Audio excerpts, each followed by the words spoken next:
अस्सलामुअलैकुम, आप देख रहे हैं होराइजन न्यूज़ HD। खबर शामिल करते हैं साहिवाल से। जिलाई इंतजामिया ने शुगर माफिया के गिर्द घेरा तंग कर दिया। डिप्टी कमिश्नर वाजिद अली शाह की हिदायत पर जिला भर में क्रैकडाउन शुरू। चीचावतनी में जखीरा की गई चीनी के 960 थैले पकड़े गए। असिस्टेंट कमिश्नर उस्मान हसन का डीलर के गोदाम पर छापा।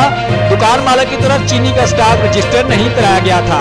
गोदाम और दुकान सील करके मालिक के खिलाफ FIR दर्ज करा दी गई। चीनी जखीरा और महंगी बेचने वालों का अगला ठिकाना जेल है।